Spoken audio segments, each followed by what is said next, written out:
Bueno, muchas gracias por invitarme porque nosotros los que nos dedicamos a la comunicación, yo me dedico a grabar sonido, como habéis dicho, y a utilizarlo en diferentes aplicaciones, pero una aplicación fundamental es la comunicación. En realidad somos los oportunistas que grabamos aquellas cosas que vosotros, los conservacionistas, hacéis que sigan existiendo. O sea que en realidad todos estos aplausos son para la gente que hace que en el monte, que en el campo, siga habiendo voces que un técnico de sonido pueda grabar, ¿no? Toda esta especie de resumen, tengo que corregir el currículum y borrar muchas cosas porque da vergüenza. Todo este resumen, al final, esta especie de repaso a mi actividad profesional, yo lo resumiría en algo muy sencillo. Yo soy un técnico, un naturalista metido técnico de sonido. Soy técnico de sonido, sí, pero grabo sonidos de la naturaleza y otras cosas. Pero con ese material yo elaboro mis relatos, mis cuentos, mis historias, ¿no? En todo ese tipo de soportes.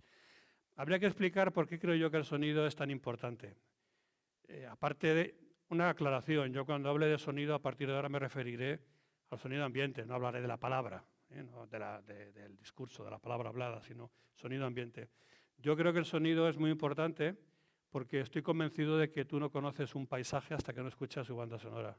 Tú puedes haber visto un bosque, pero si no lo escuchas, no sabes quién está ahí, cuántos hay, qué están haciendo. Por medio del oído, de la escucha atenta, podemos saber cómo está funcionando aquello.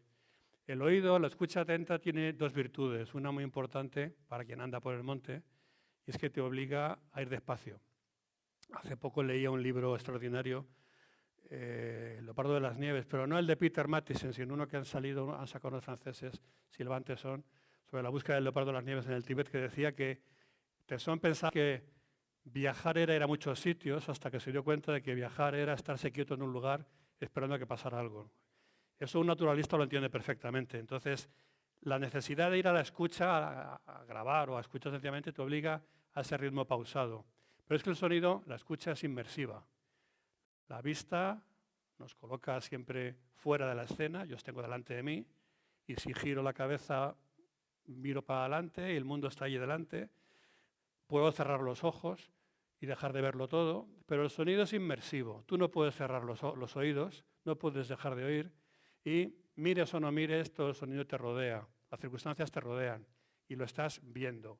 A mí me encanta establecer comparaciones y jugar con las palabras y decir que quien escucha ve de oídas, porque ver de oídas no significa oír cosas por ahí como no enterarse, sino ver de oídas significa que en tu mente, en tu memoria, en tus recuerdos se componen las imágenes que un sonido te está contando. Si tú has oído un bosque y lo has visto, cuando lo escuchas después, aunque sea con los ojos cerrados, lo vas a ver en tu cabeza. Por eso la idea de ver de oídas, viajar de oídas, el sonido, el oído es uno de los dos grandes sentidos de la memoria, el oído y el olfato, ¿no? Son sentidos que te retrotraen una situación. Por eso yo creo que el sonido tiene, aparte de las cuestiones prácticas, de saber quién, cuántos y qué hacen, todos los ornitólogos, los naturalistas, los herpetólogos trabajan de oídas, fundamentalmente en el campo, también te permite ese contacto distinto. Es ver lo mismo, pero desde otro punto de vista. Ya veréis que juego mucho con las palabras en las símiles sonoros, ¿no? Bueno, esa es la clave, la justificación, creo yo, de por qué es interesante ver la naturaleza por medio de sus sonidos, de su propia banda sonora, o un poco retóricamente decir, dejar que sea la naturaleza la que se cuente a sí misma con sus palabras. Yo empecé hace ya bastantes años, tenemos ya una edad, hace 37 años, y mi idea original, mi intención primaria era grabar todas las voces de las aves ibéricas y con ellas hacer una especie de guía, un catálogo sonoro para ornitólogos, para pajareros que decimos ahora, ¿no? Pero muy pronto me di cuenta de que si tú has grabado un pájaro, por muy bien que lo grabes, una vez hecho ya no hay nada más que hacer, no hay nada más que decir. Y empecé a preocuparme y a prestar atención al escenario, a los paisajes sonoros, a las biofonías. Y en esas biofonías es donde está la gran diversidad que nos permite conocer la naturaleza desde otro punto de vista.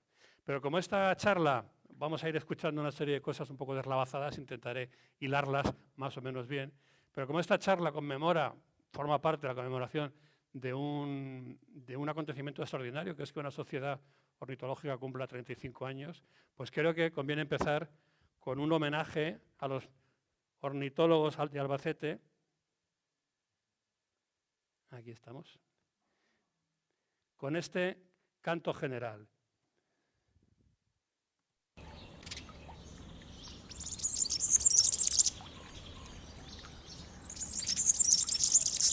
Ahora os explicaré algunas cosas que estáis viendo ahí.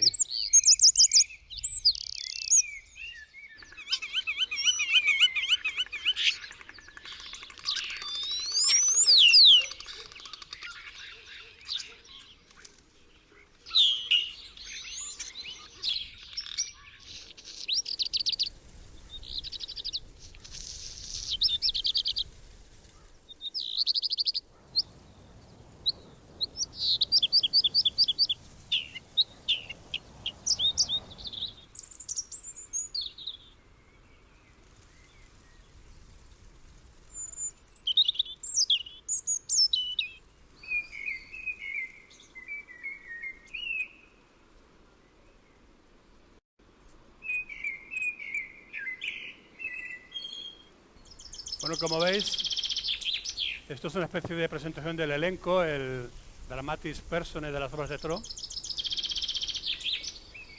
de los instrumentistas, la percusión y el gran solista de la naturaleza, que es el ruiseñor común. Bueno, esto era una pequeña ruptura de hielo, un homenaje a las aves, no, yo no soy quien para homenajear a las aves, pero sí a los ornitólogos que cuidan de las aves, ¿no? El canto general de la naturaleza, representado en las voces de las aves. Pero ahí veíais también, algunos los conoceréis ya de sobra, esas gráficas que aparecen, esa especie de caligrafías que aparecen por debajo de los cantos de las aves. Todo lo que vamos a ver, bueno, primero me estaba contradiciendo, porque estoy hablando de que vamos a hablar, a ver sonidos sin imágenes y empezamos viendo pájaros, pero bueno, estas son contradicciones que me caracterizan a mí. Pero veíais unas imágenes, unas caligrafías.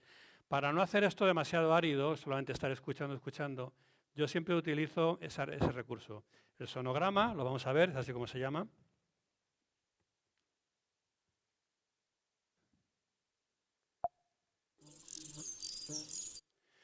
Los sonogramas son esas caligrafías. El sonograma es una herramienta científica que utilizan los bioacústicos, la gente que... Me muevo mucho, perdona. Pero me sigues. Vale, vale. Los sonogramas es una herramienta científica que se utiliza pues, en bioacústica para comparar, para calcular, para medir, lo que hacen los científicos, no establecer comparaciones y sacar conclusiones.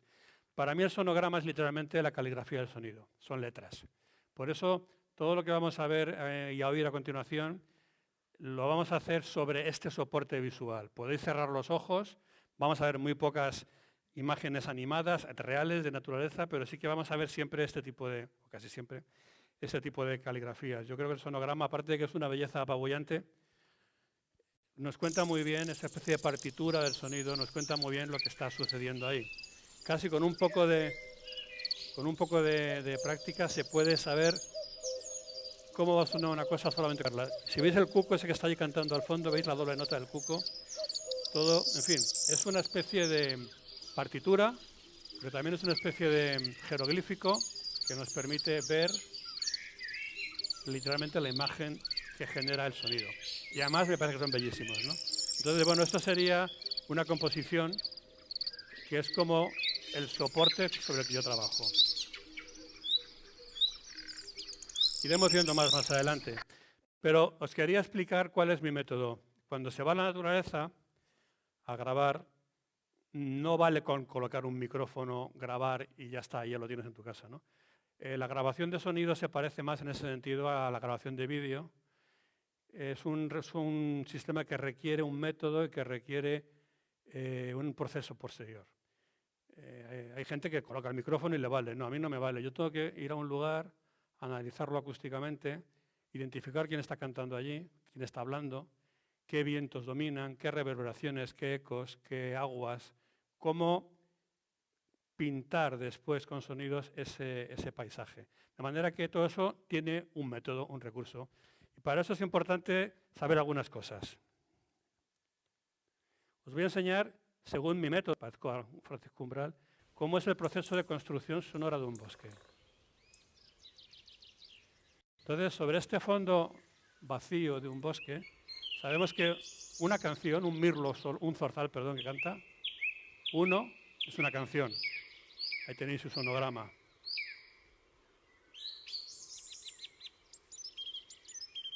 Pero si cantan dos zorzales, estoy empeñado, ya tenemos una pelea entre dos aves. ¿Puedes subir un pelín el volumen? Si le añadimos el canto de otras aves, un pinzón, sonido de la madera, el murmullo del viento, que todo lo difumina, sonido del agua, lo que tenemos es un bosque. Si suena una tormenta, el trueno ya está dibujando un valle, es un bosque wagneriano.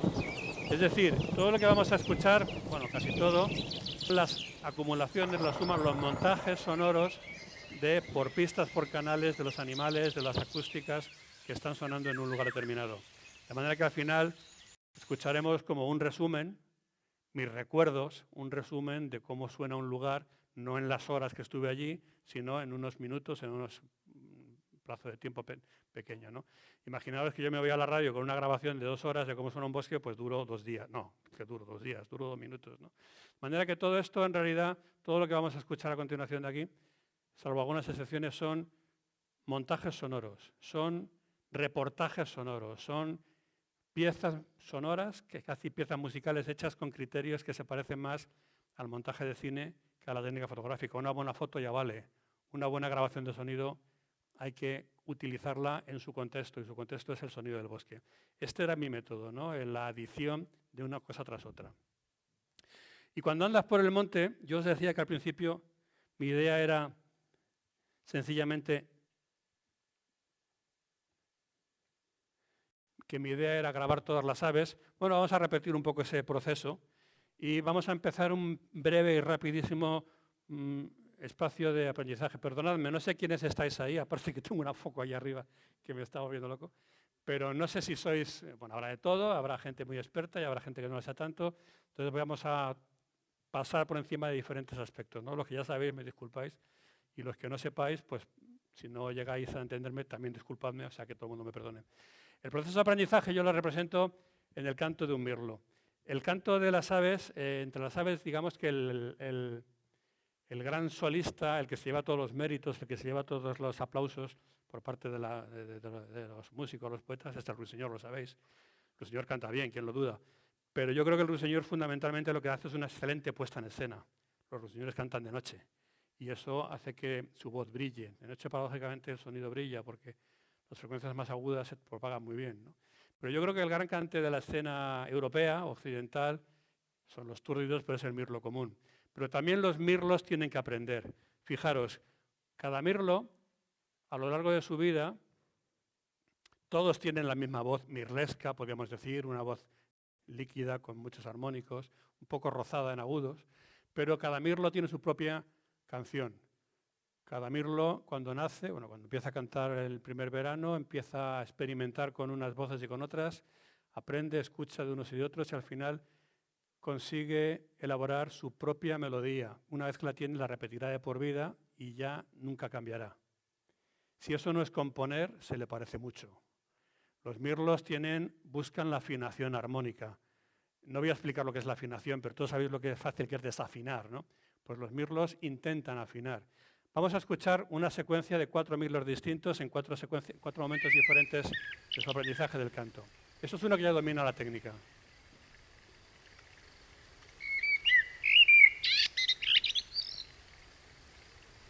¿Tenéis ahí los sonogramas de los 4? Uy, se ha roto algo. Este tiene una cierta componente musical.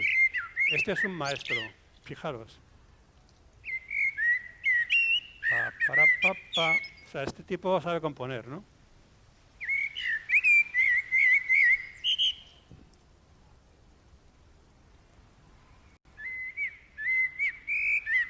Este, en cambio, es un pollo, es un joven del año y está dando las primeras boqueadas.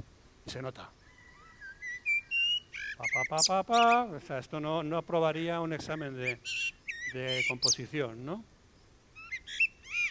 Este bicho es vecino mío, fue vecino mío, vivía en la ventana de mi casa, en la hiedra de mi casa. Y este último, el número 4, es un auténtico compositor. Y veréis, porque hay auténticas figuras musicales en su voz. Fijaros que esta figura es un intervalo de tercera, bueno, y es idéntica a la última.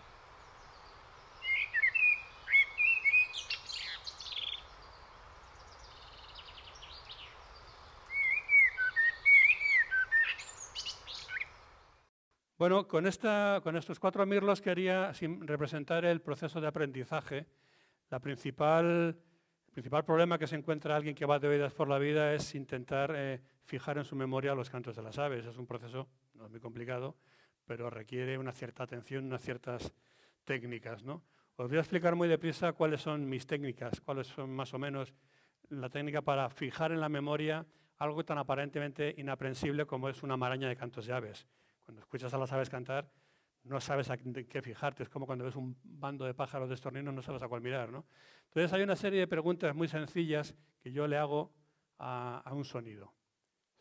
Preguntas que se refieren a las cualidades del sonido, evidentemente. Y eso me ayuda, cada uno tendrá su librillo, este es el mío, eso me ayuda a intentar ordenar, colocar ese tipo de sonidos en la gran maraña que son los sonidos de las aves. La primera pregunta que se hace cuando se escucha un sonido es muy sencilla. Hay una relación directa, no lo vamos a escuchar entero, pero sí algunos fragmentos. Hay una relación directa entre la frecuencia y el tamaño. Me explico. Un violín, una viola, un contrabajo y un violonchelo y un contrabajo son esencialmente el mismo instrumento, son iguales, pero dependiendo del tamaño suena más o menos agudo, más o menos grave. Un niño pequeño tiene la voz más aguda que un grandullón. Una persona pequeña tiene la voz más delicada, más aguda que un tipo grande, ¿no? Eso mismo sucede con algunas excepciones entre las aves. De manera que podemos tener esta auténtica escala de las aves, empezando por los sonidos más agudos, en este caso. Podemos decir que si el sonido es muy agudo, como este abeto, el animal es más o menos grande. Pues ya vamos eliminando. La paloma torcadia es un bicho de ese tamaño y tiene una voz grave. No lo haremos entero, pero veis cómo la escala de las aves, la escala sonora de las aves, va avanzando. El calamón es un bicho también de tamaño medio, tiene una voz bastante grave. El cuervo también tiene una voz bastante grave, hablaremos del cuervo más tarde. Pero vamos a avanzar un poco, nos vamos a meter ya en el campo de los más pequeños. Las codornices ya son bastante chiquitinas y tienen una voz aguda.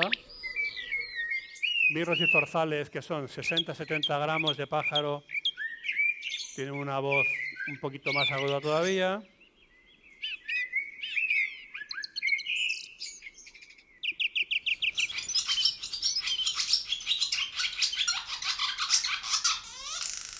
La golondrina ya empieza a estar entre lo que podemos catalogar de los pesos pluma, los más ligeros. Una alondra que serán 40 gramos más o menos, que me corrijan los que sepan. Y aquí entramos ya en la sección de los muy pequeños. Un triguero, bueno, todavía sigue siendo un pájaro de tamaño más o menos decente. Los 9 gramos del chochín, con mucha potencia pero muy agudo. Los vencejos son también más pequeños, no son tan pequeños, pero tienen esta voz aguda. Y el sonido más agudo, más sibilante que encontramos entre las aves europeas es el siseo de los reyezuelos. 6 gramos de pájaro no dan para más.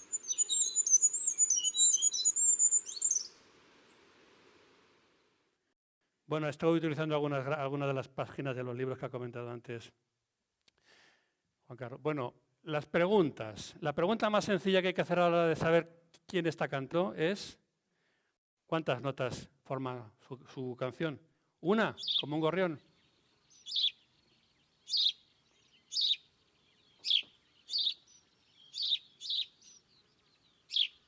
¿O una nota pero repetida muy deprisa, como un trepador?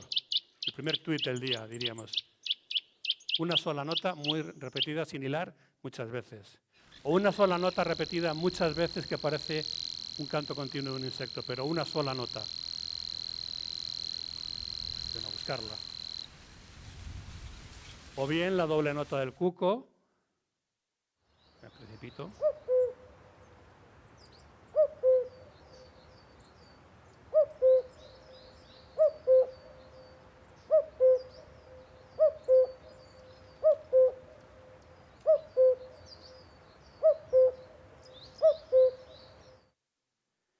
O la triple nota o cuádruple de la bubilla. Esa es la pregunta más simple que se le puede hacer a un sonido. ¿Cuántas notas forman esa voz? Pero, por ejemplo, tenemos que atender también a la forma del sonido y vemos que varias notas entrelazadas iguales forman un motivo, una palabra. Aquí canta un verdecillo. Lo mismo hace la urraca. Son las mismas notas entrelazadas unas con otras, formando modulaciones, formando palabras.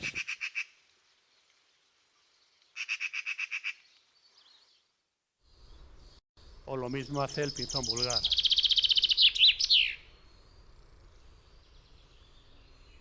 Siguen siendo preguntas muy simples, ¿no? A la hora de desmenuzar, descomponer un sonido, una grabación. Si encuentro las gafas, seguimos. Si no, lo dejamos. Aquí están. Pero dos o más motivos distintos ya forman una frase, el famoso ruiseñor común.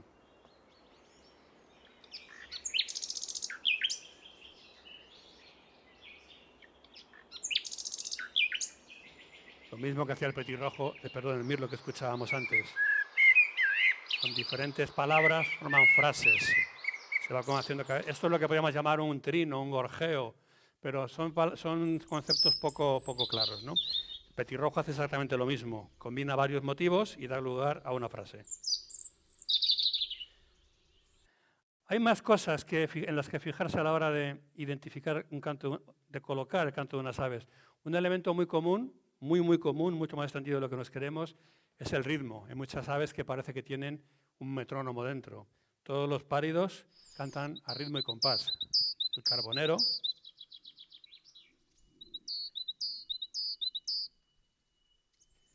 los herrerillos serían lo mismo, el carbonero, el garrapino, no sé por qué no se quita esto. Todos ellos tienen esa secuencia compasada, a ritmo, como si tuvieran un metronómetro. Un papamoscas cerrojillo también. Son cantos cíclicos que se repiten con un patrón cíclico, rítmico.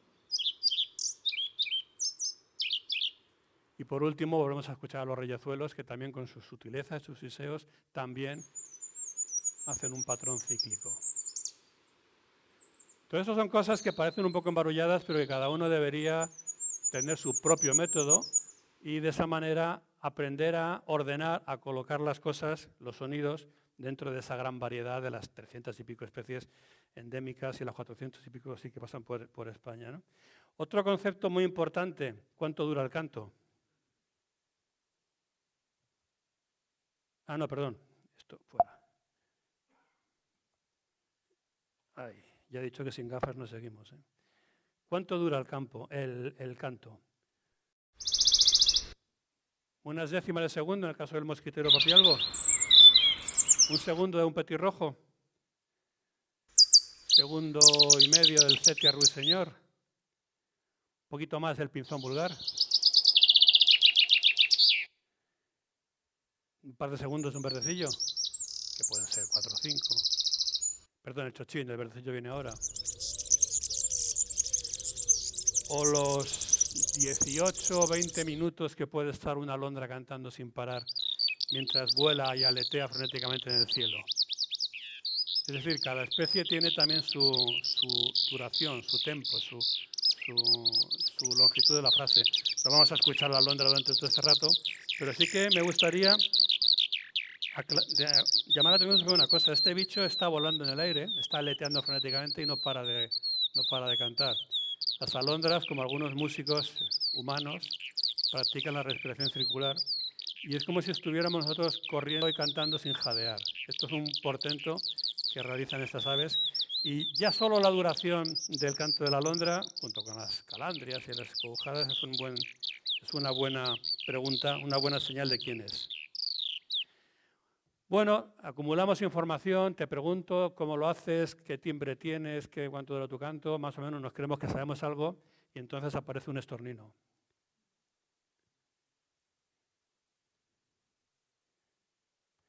Y el estornino pues, nos demuestra que todo es muy cuestionable. Sabéis que los estorninos son muy imitadores. Esto que vamos a escuchar es un montaje, evidentemente, pero es de un pueblo, yo vivo en la provincia de Segovia, en la Sierra de Guadarrama, cerca de la Granja, y muy cerquita de allí hay un pueblo Carrascal, un pueblo de la meseta, en el que nada más llegar tú sabes que allí hay oropéndolas, cornejas, garajillas, chovas, cigüeñas, mochuelos, milanos reales, autillos y no sé cuántas cosas más. Y no te hace falta verlo, sino que simplemente escuchando un pájaro te lo cuenta. El estornino compone su canción a partir de las voces de las aves que encuentra alrededor, los sonidos que encuentra alrededor. Esto es muy común entre las aves, muchas aves son imitadoras, muchísimas aves son imitadoras, pero no muchas son tan descaradamente imitadoras como los en Europa, como los estorninos negros y los pintos. Son quizá nuestros loros, por decirlo así, ¿no? Hay secuencias proverbiales por ahí de la BBC, de pájaros de aves del paraíso cantando, imitando todo tipo de sonidos, de voces. Yo grabé un pájaro, un tejedor en Guinea-Bissau que imitaba al robot C3PO, no, al otro, al R2D2 era, ¿no? El que hacía los silbidos de la Guerra de las Galaxias. Es decir, la imitación es muy común entre las aves. Yo en Madrid he escuchado a un pájaro, un estornino, imitando el semáforo de los ciegos, el pulso este de los semáforos para invidentes, pero en este caso vamos a escuchar el sonido, la imitación, la descripción del paisaje sonoro que hace un estornino a través de sus imitaciones. Los estorninos cantan nada más para embarullarlo más todavía, cantan a dos voces, como los violinistas que tocan dos cuerdas a la vez. Los estorninos, bueno, muchos pájaros tienen dos canales en la siringe y pueden emitir dos sonidos. Y las imitaciones están sobre todo en uno de esos dos canales. Pero yo lo que he hecho ha sido grabar una larga parrafada de unos 20 minutos, seleccionar como con pinzas las imitaciones y compararlas con los imitados reales. Y eso es lo que vamos a ver.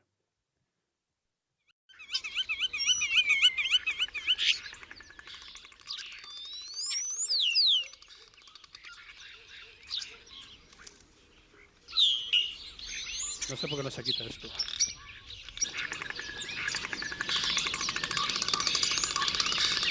Perdóname, es que no sé por qué no se quita el este.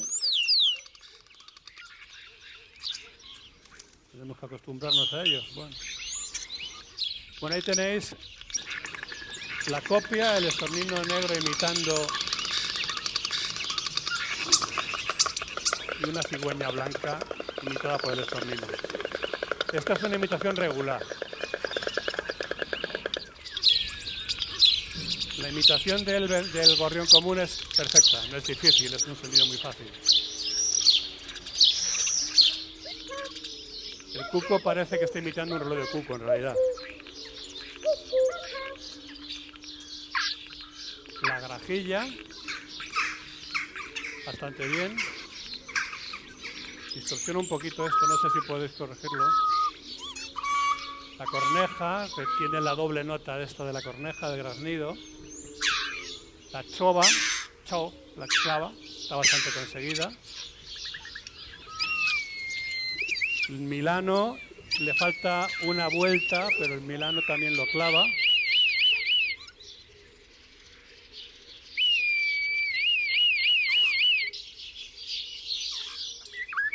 La oropéndola está muy lograda, no es tan bonita como la real.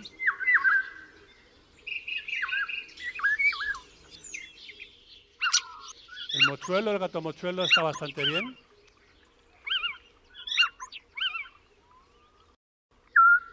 El autillo es idéntico, no sabría decir quién es quién. Tampoco es un sonido muy complicado, ¿no? Pero bueno, todas estas voces, las de la parte de arriba que hemos escuchado, este es el artista, todas las voces de la parte de arriba estaban contenidas en una sola parrafada de 20 minutos, diseminadas muchas veces repetidas, muchas veces había más cosas, había perdices, había codornices, había alcaravanes, pero bueno, esas eran las que se podían extractar mejor, de manera que toda la segunda voz del estornino estaba totalmente compuesta a partir de voces robadas a su entorno, a su paisaje. Hay aves migrantes que traen las voces de los paisajes por los que van pasando. Algunos Filoscopus traen las voces de los paisajes por los que vienen. Y en este caso el estornino un estornino pino se hizo muy famoso porque le sopló nada más y nada menos que una melodía a Mozart. Mozart, otro excéntrico, que también se las traía el estornino y Mozart. Mozart tuvo un estornino pinto que compró en una pajarería en su casa, lo tenía en el patio, y le enseñaba a cantar. Mozart le componía y el estornino silbaba las cosas que componía Mozart. Pero en una ocasión el estornino compuso una melodía de su propia iniciativa, Mozart la transcribió, la arregló porque estaba bastante mal hecha, como el Mirlo que escuchábamos antes, y la incorporó a una de sus obras. Hay quien dice que está claramente incorporada en una sonata bufa de una ópera de Mozart. Pero bueno, cuando tú te crees que ya sabes más o menos quién canta porque tiene una nota, 2, 5, te llega un estornino, a todos nos ha pasado, ¿no? Que estando en el pleno mes de enero estás escuchando opéndolas, ¿no? Eso, paubillas, y eso es imposible. Eso siempre es un estornino y a veces un arrendajo. Pero bueno, eso sería un pequeño método para empezar a aprender a cantar. Pero en la naturaleza, en las voces de las aves, de la naturaleza en general, hay otros muchos puntos de vista. Yo me he dedicado, lo decíamos al principio, pues a muchas cosas, ¿no? Entre ellas a sonorizar documentales, a hacer radio, a hacer instalaciones sonoras, a hacer CDs, colecciones de CDs, ¿os acordáis? Cuando había discos. Ahora serían aplicaciones de identificación de sonidos de aves. Pero una cosa que me interesó siempre mucho fue escribir, como en el caso de estos libros, escribir con palabras, describir la naturaleza por medio de cómo suena. Y para ello la mejor manera de hacerlo es a través de palabras tomadas literalmente del aire. Me refiero a las onomatopeyas, podemos decir palabras cogidas a vuela pluma. La lengua española, todas las lenguas, por lo que hasta donde yo sé, pero la lengua española está llena de onomatopeyas para nombrar a las aves. ¿Esto qué significa? Pues por una parte, lo veremos ahora, que la gente estaba muy atenta. Porque si tú sabes nombrar al sisón por cómo suena, es que sabes que hay un sisón, sabes lo que es, ¿no? La gente se fijaba en las cosas que le rodeaban, la gente de la cultura tradicional. Y el hecho de que esos sonidos hoy día sean un exotismo, que esas voces nos den pie a hacer esta charla, nos indica lo lejos, los sordos que nos hemos vuelto a los mensajes de la naturaleza. Pero bueno, vamos para allá.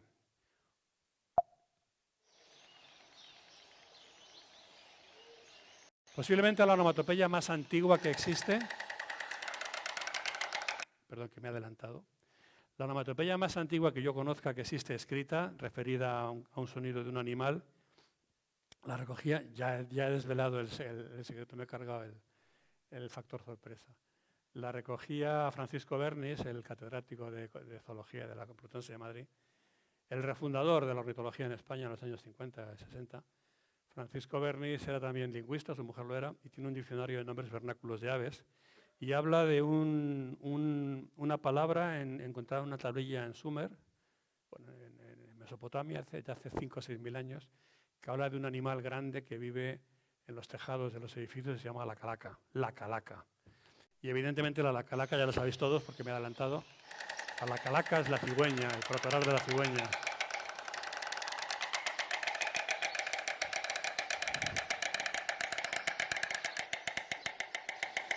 Pero hay muchas más onomatopeyas.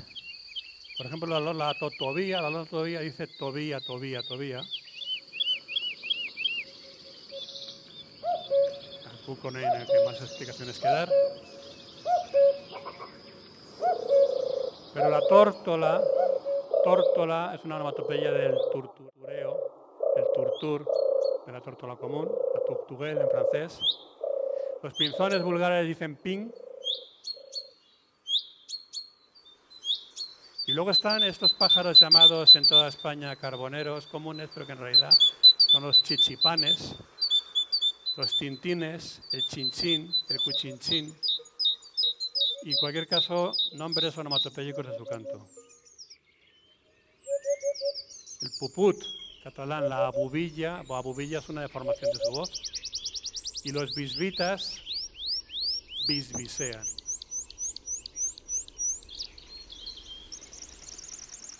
Los sisones, como sabéis, están a punto de extinguirse, siseaban en la punta de las alas al aletear con una muesca que tienen en la primera pluma y producían ese sonido, este siseo, como la ganga común ganguea.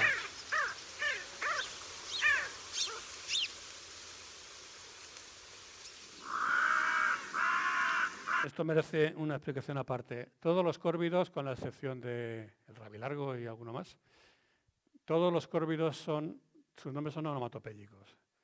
Las cornejas, los cuervos, los arrendajos, las chovas, las grajas, las trajillas, todas ellas, esas voces son onomatopeyas que se refieren a su voz. Corneja, cuervo, los arrendajos son todo R's y J's por el bosque, esto parece un club de jazz. Y las chovas dicen chau, la corneja se cuela por todas partes. El ruiseñor común, el famoso ruiseñor común, el reclamo del ruiseñor, por lo menos en Extremadura, no sé aquí en La Mancha, se llama la silbarronca. Silbido y un ronquido. Y en Zamora, al chotacabras cuellirrojo le llaman la pagañera. Paga, paga, paga. El gatillo de monte y el gato mochuelo no son onomatopeyas, pero sí que se remite al sonido. Y la grulla, gruye. Gru. Trompeteo de la grulla es una onomatopeya, bueno, mejor dicho, la palabra. Los gansos, como las gangas, los ánsares comunes ganguean, gan, gan, gan.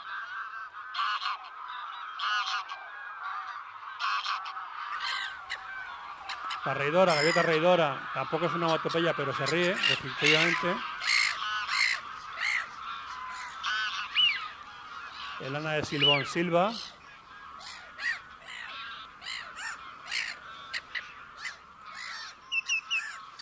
Al archibebe le falta el ar, pero dice chibibí.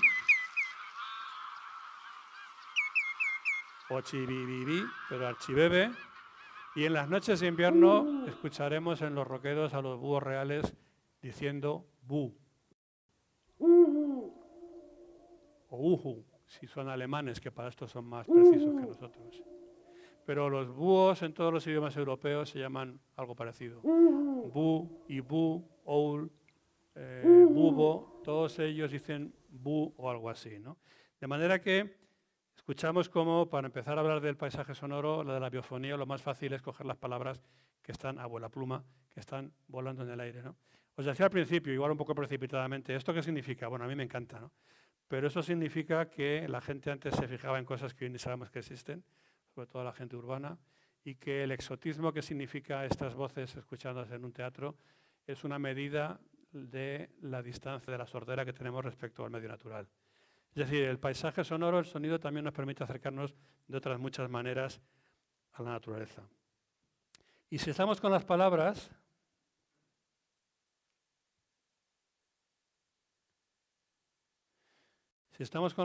también veremos cómo hay muchos términos absolutamente desconocidos, porque todos sabemos que los gatos maullan, los perros ladran, los caballos relinchan, la vaca muge, el elefante barrita y la golondrina ¿qué hace? Y el zorro, el ciervo berrea, pero el corzo. Es decir, esa misma cultura popular que hacía que contenía un montón de palabras que describían a las aves, o a los grillos, o a las ranas por el croar, por medio de su sonido, también se trasladaba, se ampliaba en los verbos. Y yo tengo por aquí una chuleta, he venido a hablar de mi libro anterior, tengo aquí una chuleta, para que veáis cómo el campo está lleno de verbos que mucha gente desconoce. Decía Miguel Delibes que las perdices ajean y corechean.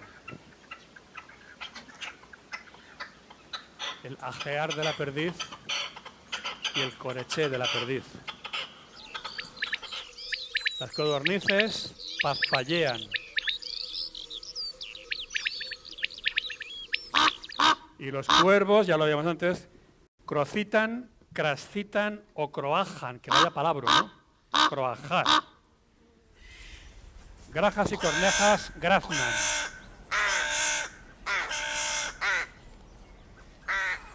Y el zorzal charlo, charlea, charlear de zorzales.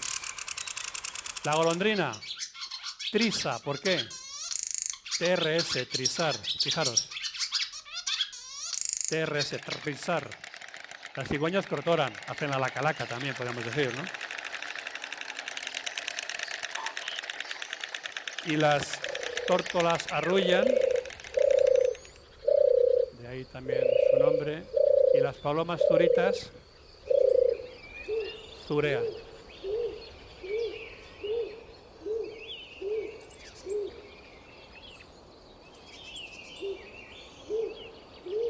El pito relincho es como llaman al pito real, pito verde. Y en general los carpinteros, ya sean grandes, medianos, negros o del color que sean, tamborilean. Pero los patos, el azulón, parpa. Esta risotada de los pazulones es el parpar. Los bisbistas, donde veíamos antes, bisbisean.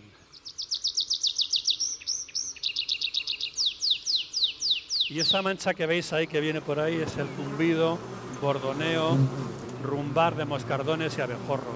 Lo de rumbar me encanta.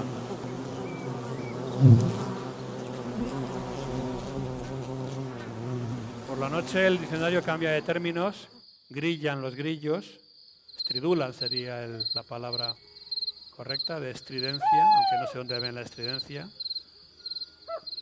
Ululan los cárabos y en esa nota ondulante ya está la palabra ulular, la describe. Maullan los mochuelos, silban los autillos.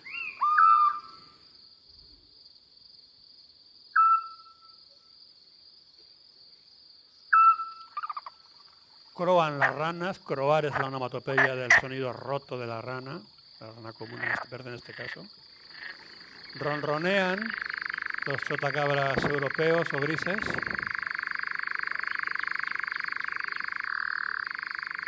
A los pobres jabalíes perseguidos por todas partes les nombran de mil maneras. Arrúan, rebudian, gruñen y berraquean en general. Berraquear.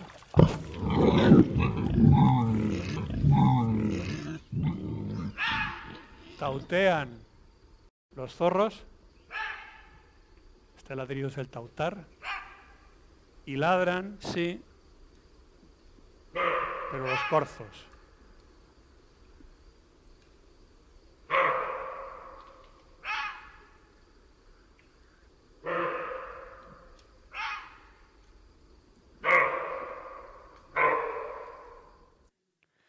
Bueno, son muchas maneras de fijarse cómo suena el campo, ¿no? No solamente hay que saber quién está ahí, cuántos hay, todo lo que decía al principio, sino que también hay otras formas otros puntos de vista, otras miradas, ¿no?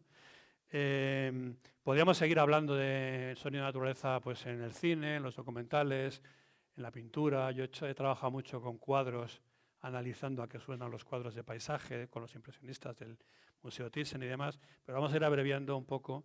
Y yo creo que si una utilidad clara tiene esto de las grabaciones, ya digo que el sonido es el relato de lo que sucede ahí fuera, el análisis del sonido es, por tanto, el relato de la evolución de las cosas. Podemos decir que la riqueza del concierto natural es la medida de la biodiversidad. Cuanto más rico sea un paisaje sonoro en voces, nos está contando que hay una comunidad biológica muy rica. Por tanto, el empobrecimiento de un paisaje sonoro, de esa música, es el relato de la crisis. Yo llevo 37 años grabando sonido de la naturaleza, algunos más escuchando. Comparto, supongo que experiencias y perspectiva y punto de vista con muchos de los presentes. Y es evidente que en la naturaleza, en el paisaje sonoro, se están abriendo grandes claros. Nos lo dicen los científicos, que en los últimos 60 años en Occidente, o menos incluso, han desaparecido más del 60% de los animales, de los individuos, no de las especies, aunque las especies están empezando ahora. Pero sí que hay el 60% menos de voces. Y ese es el dato, y yo no tengo ese dato, pero mi percepción de salir al campo a escuchar coincide con eso. Los científicos ponen la letra, yo pongo la música. Pero efectivamente cada vez hay menos sonidos en el campo, cada vez hay más ruido. El ruido es una mancha, como una grasa, una mancha sucia que se extiende por el telón de fondo y lo tapa todo, interrumpe la comunicación. Y esa perspectiva sonora de 30 y tantos años a la escucha, grabando y escuchando, permite ver cómo esas cifras que dan los científicos son reales. Insisto, ellos ponen la letra y yo pongo la música. Entonces vamos a ver ahora muy rápidamente una serie de montajes, como podríamos decir, de antes y después. Este primero se trata de ver cómo en un campo, esto es una composición, no es una grabación real, es una composición, pero es una composición que sigue la melodía de lo que nos cuentan, ¿no? Vamos a escuchar cómo en una estepa, en un páramo de Castilla, en Zamora, el número de alondras, de calandrias, de cobujadas, de aláudidos, de codornices, de insectos en el suelo era muy grande hace unos 30 años y cómo poco a poco esos sonidos se van empobreciendo y en el sonograma veréis cómo van desapareciendo, se van abriendo grandes claros. Podríamos decir que la primavera silenciosa de la que hablaba Rachel Carson todavía está lejos, o quizá no tanto, pero que el sonido de la naturaleza es cada vez más monocorde. Esto sería una composición de un amanecer, según los datos de diversidad, tantas alondras por hectárea, tantas calandrias, tantos trigueros, de hace pues unas décadas. Fijaos que va llegando a un punto fatídico, ahí esa rayita, hay muchos altamontes. Y esto sí es esto sí es una grabación real del mes de mayo en la Tierra de Campos. ¿Veis cómo la masa sonora, la madeja que intentábamos desenmarañar hace un rato, se ha vaciado? Sigue habiendo voces, pero esto es como un dedo, yo acuso, ¿no? Aquí faltan muchas voces, aquí falta mucha materia, mucha presión sonora. Otra pieza, y ahora esta sí que es real, esto era una composición, pero esto otro sí que es absolutamente real, es un antes y un después. Esto sucede en mi casa. Yo os decía que vivo en la Sierra de Guadarrama, en Balsaín, el Pinar de Balsaín, en una zona muy fría. Hace unos años, yo llevo ahí 20 años o 22, y hay cosas que uno que va de vida no se le escapan. Hace 10 años yo grabé el Pinar desde mi casa, desde la parte de atrás de mi casa, el Pinar de Balsaín, con una biofonía forestal pues muy rica, ¿no? Lo que cabría esperar en un lugar, un bosque bien conservado. Unos años después, hace 4 o 5 años, empezaron a aparecer sonidos nuevos. Esto sería el Pinar de Balsaín hace, no recuerdo mal, era el 2008 o algo así. Cucos. Esto es una grabación tal cual, esto no es un montaje, tal cual. Es decir, un ambiente forestal ni muy rico ni muy pobre, un ambiente forestal más o menos ameno, ¿no? Y hace 4 o 5 años, con la subida progresiva de las temperaturas, en el Pinar de Balsaín, a 1.200 metros de altura, en la cara norte de Guadarrama, una zona muy fría, empezó a sonar esto. Las cigarras, la chicharra, la cicada orni, el sonido del calor, ¿no? Las cigarras estaban ahí un poquito más abajo, estaban en Segovia, estaban cerca, pero a esa altura no había chicharras, nunca las hubo. Para mí, este pequeño detalle, un insecto que se mete en un pinar frío, para mí este pequeño detalle no es un dato, no es una tesis, pero para mí, sin ninguna duda, es el sonido del cambio climático. Como el aumento de las temperaturas hace que nuevas especies se desplacen, ganen en altura, suban hacia el norte y colonicen. No solamente desaparecen muchas, es que otras muchas llegan de nuevas, ¿no? Y estas chicharras, estas cigarras, han subido un poquito y nos están colonizando acústicamente, nos están contando que la temperatura ha subido 1 o 2 grados de media en la Sierra de Guadarrama, lo suficiente para que entren. Pero no todo es cambio climático. La crisis ambiental también se puede contar por medio de sus voces por otros motivos. Todos habéis oído hablar de la hecatombe de los insectos, y no es por la temperatura, es por el uso abusivo de pesticidas, de venenos en el campo. ¿Qué tiene eso que ver con el sonido? Bien, pues cada vez se escuchan menos insectos, cada vez se escuchan menos grillos, cada vez se escuchan menos saltamontes. Y yo siempre cuando salía a grabar al campo al monte, en verano tenía un serio problema con las abejas. Porque ese zumbido, que sería el equivalente sonoro del aroma de las flores, para mí era una especie de tela que lo tapaba todo, un muro. O sea, las aves cantan detrás y las abejas, a partir de media mañana más o menos, esas franjas paralelas son los zumbidos del bordoneo de las abejas, ¿no? Para mí eso era un problema. Y desde un tiempo a esta parte, esto es una grabación de las Villuercas de los años 95, de un tiempo a esa parte no es que no haya abejas, pero para mí ya no es un problema. No sé si me entendéis la ironía. Sigue habiendo, pero fijaros la diferencia de la mancha, del soporte de la polinización, acústicamente hablando, y del soporte actual, como es mucho más pequeño, ¿no? Y no solamente es el uso de pesticidas o el cambio climático, hay otras razones que agudizan, contribuyen a hacer que la crisis ambiental sea irrenunciable. Aquí en La Mancha lo habéis padecido, las tablas de Daimiel nacieron, como Parque Nacional, nacieron muertas, y con una serie de medidas de esta sobreexplotación del acuífero, pues se mató, no solo a las tablas, sino prácticamente todos los humedales de la Mancha húmeda.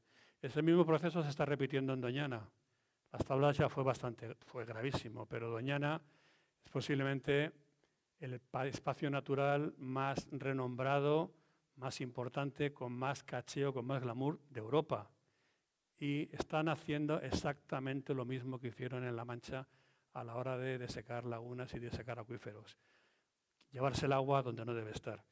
Aquí vamos a escuchar dos asomos, acústicamente hablando, a la marisma de Hinojos, uno en los años 2000 poco, una noche de febrero, un año que llovió bastante, en el que escuchamos pues lo que debería ser la marisma a las 2 de la mañana, un jolgorio, un clamor, millones de anfibios de ranita meridional, gansos, patos, un griterillo. La marisma es enorme, pero aquí no cabe un grito más.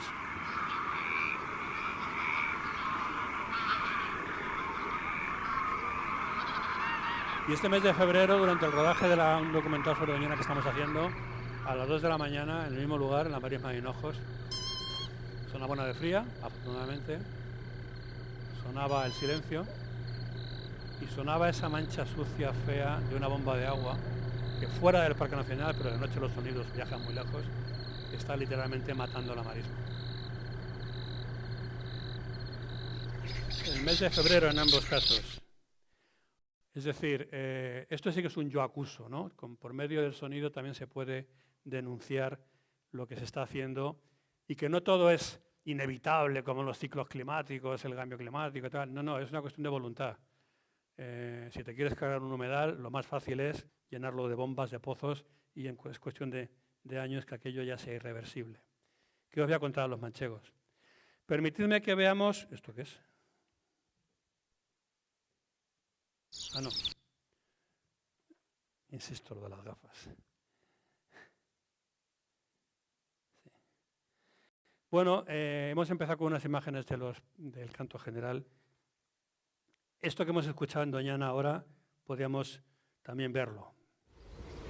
Secar un humedal, ¿cuál es la expresión contraria a llover sobre mojado? ¿No llover sobre lo ya secado? Pues esto sería lo que está sucediendo ahora en las marismas de Guadalquivir.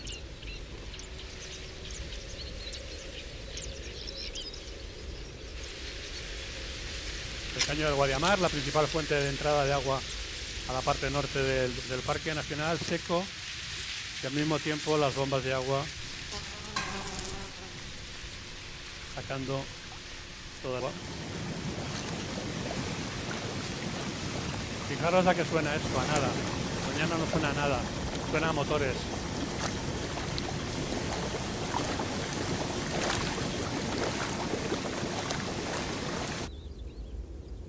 Los observatorios de aves, destartalados, las aves cormoranes en el barro cuarteado. Un poquito de agua bombeada también con las mismas bombas en los caños, donde se concentra la poca actividad. La marisma, donde suenan las aláudidos.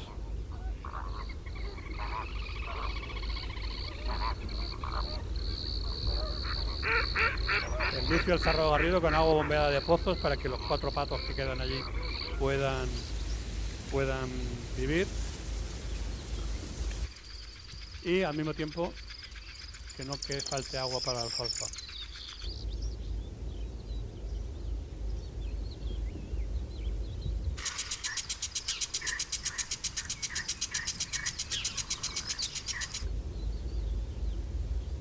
Todo esto está grabado en la misma mañana, en 2 horas.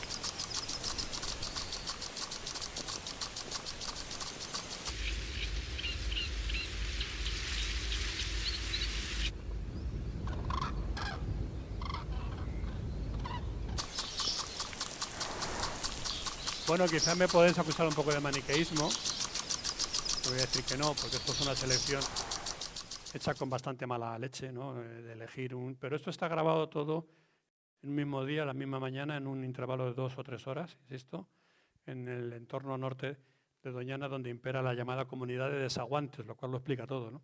Y la reflexión es que también el sonido nos lo permite, ¿no? El agua suena, y no es que no haya agua, es que está donde no debería estar, o está solo en un sitio y no en otros, ¿no?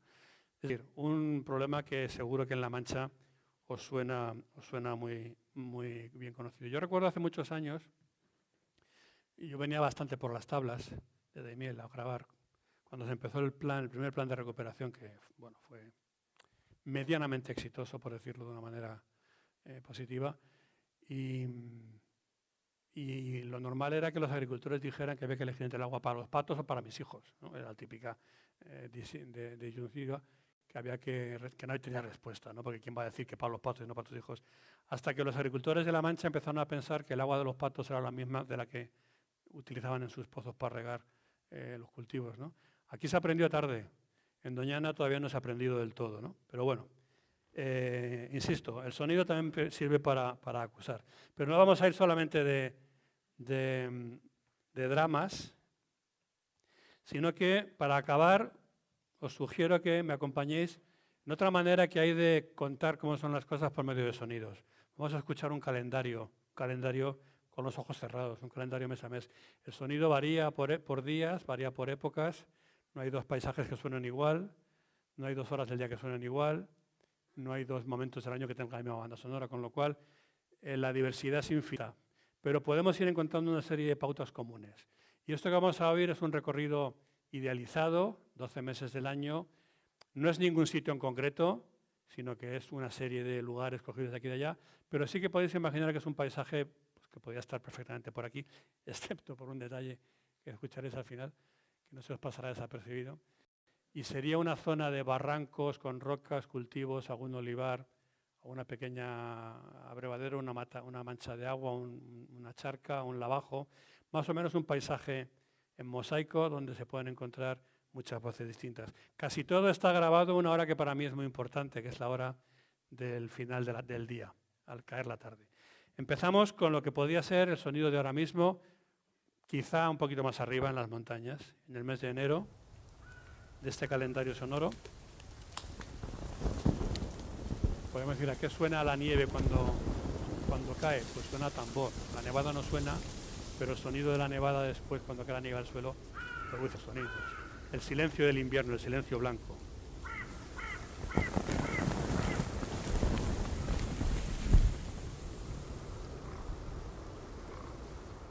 En febrero se produce el despertar de los anfibios.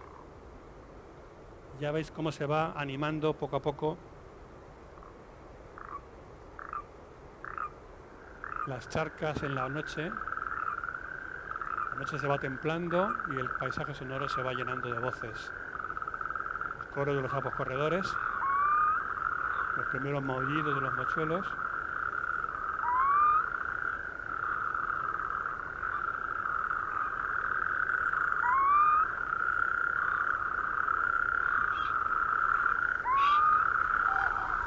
Marzo es el final del invierno. y en marzo los grandes estrépitos de las grullas se alejan hacia el norte de Europa. Pero es como la gran despedida, ¿no? Adiós, hasta el año que viene.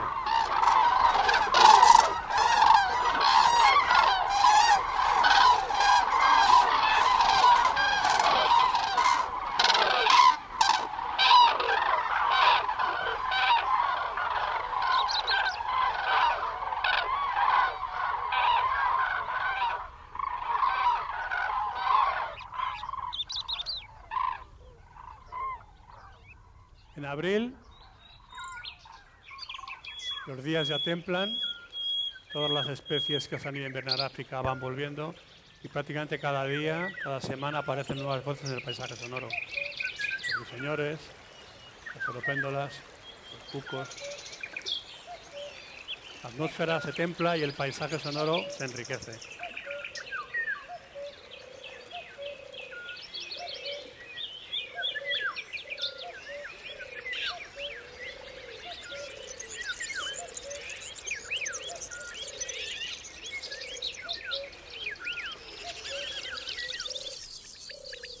Los cultivos en mayo, gracias a las cosechas ya aceleradas, agostan y bajo el dosel de las alondras, entre los trigos, las codornices anuncian la buena cosecha.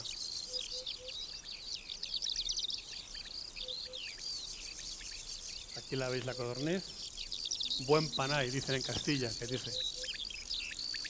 Buen panay, buen panay.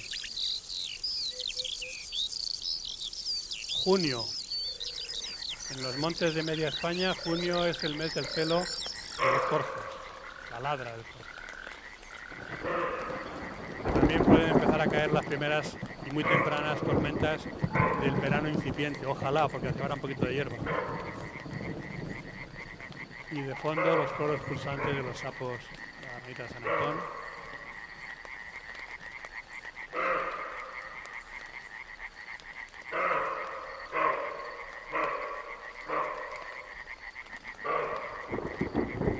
En julio hay un sonido muy peculiar por el monte, yo le llamo la señal.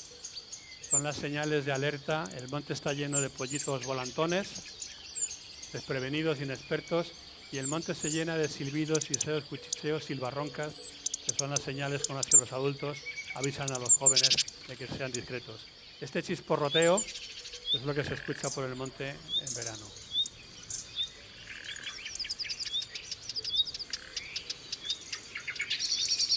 Y un mirlo que se escapa asustado. Y lo que se escucha de verdad en verano, lo oíamos antes en Balsaín, es el crepitar reseco, las voces resecas, como la temperatura, como la vegetación de los insectos. La voz rota de la torcaz. Septiembre, en cambio, es tiempo de berrea. El paisaje sonoro despierta, revive y por los montes de toda España producen grandes estrépitos.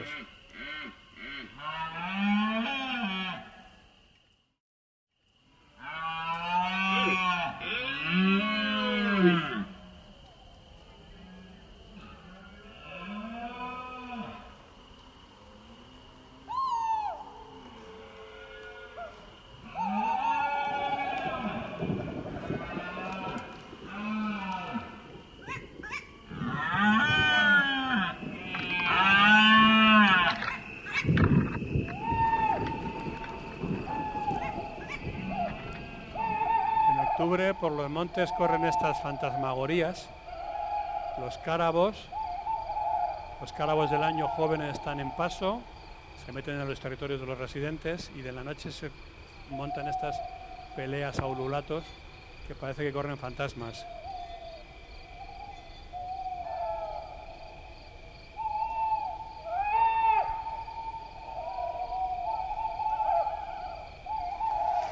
Y si ha llovido, también con las primeras chaparrones, las primeras charcas en las lagunas, en las zonas húmedas se montan estas griterías de al agua patos, podríamos decir. Estos fueron las tablas, precisamente. Una jocha que corre sobre una lámina de agua y todo el griterío de los patos detrás.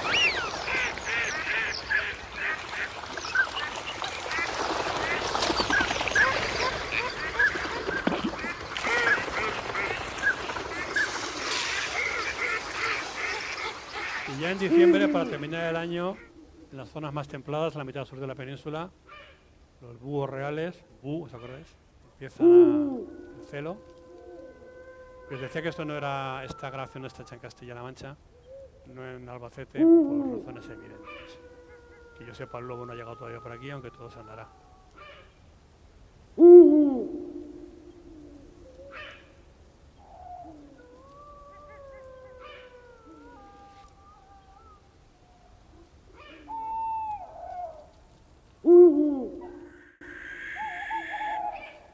Bueno, como veis, mi logotipo es una grulla, ¿no? No es inevitable, porque si ti te gusta la naturaleza y te gusta el sonido, no puedes ignorar a la gran trompetera, ¿no? A las grullas, que son las grandes protagonistas de los grandes estrépitos de la naturaleza. Bueno, normalmente yo acabaría aquí. Esto va de celebrar el aniversario de una sociedad ornitológica. Se han colado algunos corzos, unas ranas, algunos insectos, un lobo a última hora, pero bueno, eso creo que cabe en el guión, ¿no? Pero normalmente yo terminaría con el aullido lejano del lobo, diría, después de que el lobo ha aullado no tengo nada más que decir, ya, buenas tardes, muchas gracias, tal. Pero me vais a permitir una pequeña adenda. Yo, bueno, ya lo habéis visto, llevo muchos años de oídas grabando el sonido de las aves, ¿no? Y viajando por ahí escuchando los paisajes sonoros, las biofonías y las geofonías. La biofonía es el sonido de los seres vivos, la geofonía es la suma de los sonidos de lo inerte, el agua, el viento, el eco, la tormenta y los volcanes. Cuando vas por ahí viajando, cuando vas de oídas, piensas que en tu mapa, en tu geografía sonora, hay dos extremos, hay dos fronteras. Por una parte está la frontera del silencio, el ambiente más silencioso que se pueda percibir, yo que sé, una noche de invierno de estas que no sopla una gota de aire y prácticamente la atmósfera es de cristal y no suena nada más que algún crujido, algún crepitar. Ese sería una cueva, ese sería el horizonte inferior del mapa sonoro. Y por otro lado estaría el horizonte superior, pues yo que sé, una tormenta en alta montaña, un temporal de estos como el que está pegando estos días en Galicia, en la Costa de la Muerte, con vientos de 100 km por hora, cuando la roca huya, ¿no? Esos serían los horizontes del paisaje sonoro en los que yo me había acostumbrado a moverme, lo que menos suena y lo que más suena. Por aquí hay técnicos de audiovisuales, eso sería el margen dinámico del mapa sonoro, ¿no? La diferencia entre lo mínimo y lo máximo. Pero entonces, sabéis, estalló el volcán de La Palma, el volcán parece ser que de Tajogaite se va a llamar. Y yo me fui para allá y me encontré con algo que me rompió todos los esquemas. Porque yo pensaba que había oído todo lo más fuerte que se podía oír. Yo me podía imaginar que el sonido del volcán estaría lleno de matices, de detalles, como veremos. Pero lo que no me podía imaginar es que fuera tan grande. Cuando tú, al principio de esta charla os decía que tú no sabes cómo es un paisaje sonoro hasta que no escuchas su banda. Perdón, que tú no sabes cómo es un paisaje hasta que no escuchas su banda sonora. Y yo me di cuenta en La Palma de que tú no sabes lo grande que es un volcán hasta que no escuchas su estruendo, su rugido, ¿no? No sé si no acabaremos reventando los altavoces de la sala, pues lo dejo para el final, pues si hay, perdonadme si me cargo algo, si hay males mayores, pero bueno, si hay daños, pero valdrá la pena. Yo estuve en La Palma varias veces, estuve esos 3 meses como completamente, ¿cómo se diría?, abducido. Estuve 3 veces allí y en esas 3 veces me moví por todas partes, casi muchas veces de manera furtiva e ilegal, pero en fin, había que acercarse a la bestia. Y desde 3 puntos de vista muy distintos que vais a ver ahora, pude grabar las diferentes voces del volcán. La primera voz, el primer asomo, sería a unos 1000 metros de distancia en los pinares que rodeaban el volcán de Cumbre Vieja. A 1000 metros lo sé porque cada vez que el volcán explotaba tardaba 3 segundos y medio en llegar el sonido, con lo cual, calculando la distancia, la velocidad de propagación del sonido eran unos 1000 metros más o menos de distancia. Y aquí yo estaba grabando el gran estruendo, grababa el tremor, que es la vibración del suelo, grababa las exhalaciones de piroclastos, que es como una especie de respiración gigantesca, un fuelle gigante del que no sale, solamente sale el sonido de la voz ronca. escuchaba las rocas que caían por la ladera rodando, las rocas de acreción, la lava como grandes bolas de nieve negra que rodaban ladera abajo, escuchaba el edificio volcánico.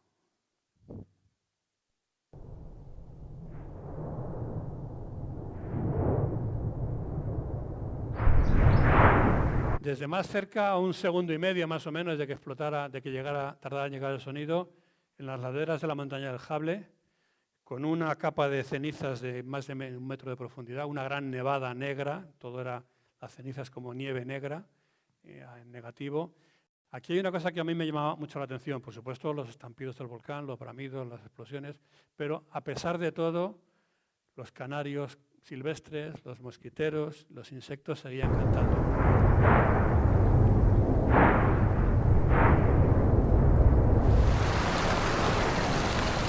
Y la tercera aproximación del volcán fue esta, a 1 o 2 metros de la colada del río de lava, en la misma orilla del río de lava. La lava está a 1000 grados de temperatura, de manera que cuando el viento venía en contra, el calor era literalmente insoportable. Yo no me ponía un guante en esta mano porque era la manera que tenía de... era mi termómetro, mi salvavidas, ¿no? Cuando no soportaba el calor en la mano me tenía que ir, porque la cara iba tapada, iba forrado. Utilizaba la mano como una especie de testigo, de fusible, para cuando no aguantaba más me iba, porque el calor era insoportable. Pero había una cosa, ardió el micrófono, de hecho, yo lo he contado muchas veces, ¿no? Que bueno, nunca da por tan bien perdido un aparato como en esta grabación, ardió por la temperatura. Pero una cosa que me sorprendió, que me dejó absolutamente boquiabierto, es algo muy contradictorio. Tú puedes imaginar que la lava, una masa pastosa de piedra a 1000 grados de temperatura, debería sonar a eso, a pastoso, y sin embargo la lava sonaba a cristal. Sonaba como si fuera escombros componiéndose. La superficie superior se estaba enfriando mínimamente y cristalizaba, y el sonido, en vez de chof, el sonido era cristalino.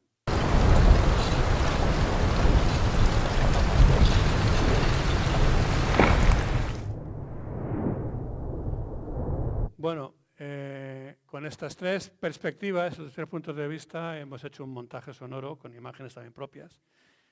Digamos que en el caso del volcán el sonido no vale, también hay que poner la imagen. El sonido te da el tamaño, la magnitud, la imagen te da la diversidad, ¿no? Con esas sonidos e imágenes hemos hecho un montaje que ya sé que no tiene nada que ver con los pájaros, perdonadme, pero como es algo que a mí me ha conmocionado en mis cimientos como persona que va de escucha, pues me gusta rematar con ello, ¿no? Dura poquito. Regula los niveles, por favor. Eso sí, lo que vais a escuchar es una 100ª parte de lo que sonaba allí. Esta instalación también está hecha con motivo de una exposición sobre la obsidiana en el Museo de Antropología de Madrid, por este titular, este rótulo, que podéis, si consigo quitar esto.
Ay, perdonadme, es que estoy obsesionado con que no puedo quitar esto, no sé qué está pasando.